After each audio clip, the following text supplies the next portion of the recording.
everybody, I hope every one of you is in high spirits. Today we will discuss an interesting story about Ryanair. It's an airline based out of Ireland. Did you know that Ryanair once failed and today it's one of the successful airlines of Europe? If you are interested in such stories, please do watch the video till the end. Hi guys, so today we will go through an interesting case study of Ryanair, how an advertisement given by Ryanair led to its downfall. So let's begin. Let us first go to the head office of the Ryanair. So here we are. Now we will go to Ryanair from Delhi. This is our country, incredible India. From here we move towards the head office of Ryanair. Let us see how it looks like on the satellite image.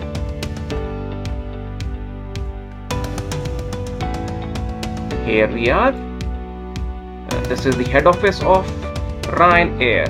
Before we continue to know how Ryanair failed and how it succeeded in its later avatar, please watch the video till the end.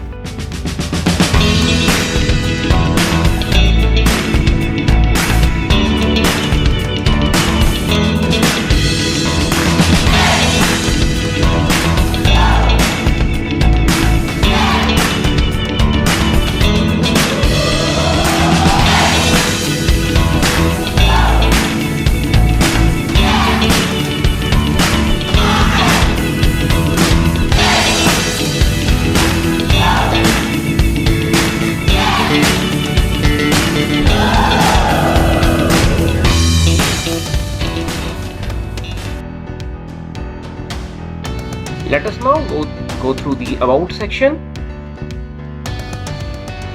The airlines was started by the two sons of late Tony Ryan. The names of the son were Declan Ryan and Cathal Ryan.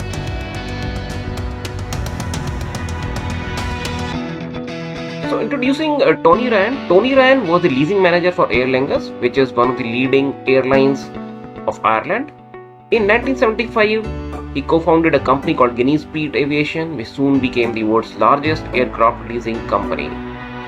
And his 10% stake in the company gave him enough money and enough fund of Irish pound 1 million to fund his son's dream of starting an airline. Now let us try to understand what was the environment during those days and how the environment was regulated. There were two things about the business environment of those times. Number one, it was government controlled.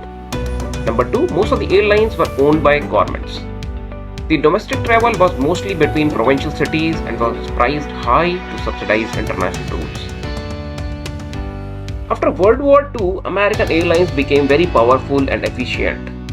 And had it not been for European governments saving their airlines, American airlines would have captured a lion's share of the European market. European governments regulated the airlines market and entry of new players was discouraged. There is one interesting thing which happened. Now with the collapse of European empires and high traffic from North America to Europe made that route highly profitable.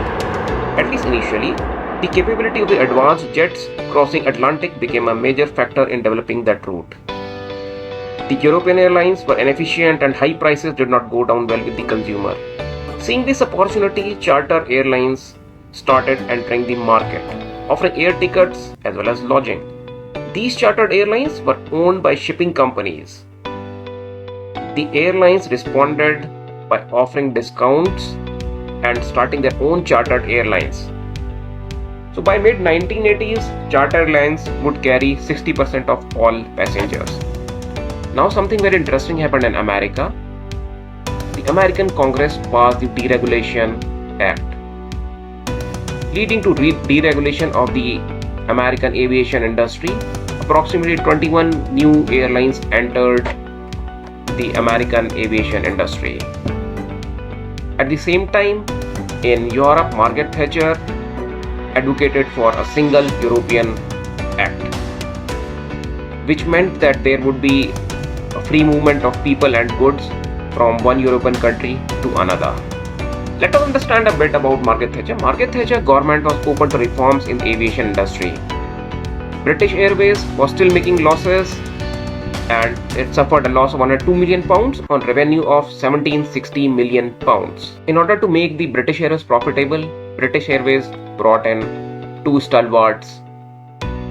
The first one was John King. He optimized the manpower for British Airways. And the second one was Colin Marshall.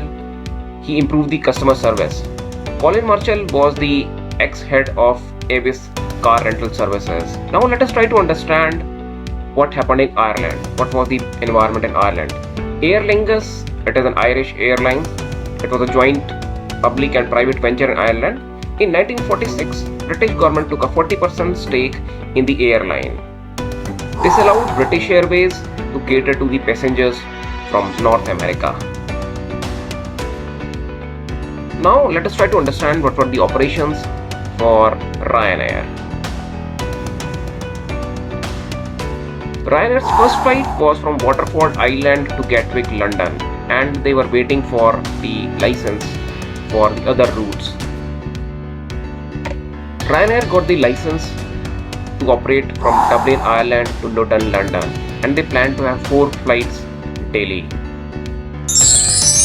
But BA and Aer Lingus price was around Irish pound 208 for round trip and Irish pound 99 for 1 month advance booking.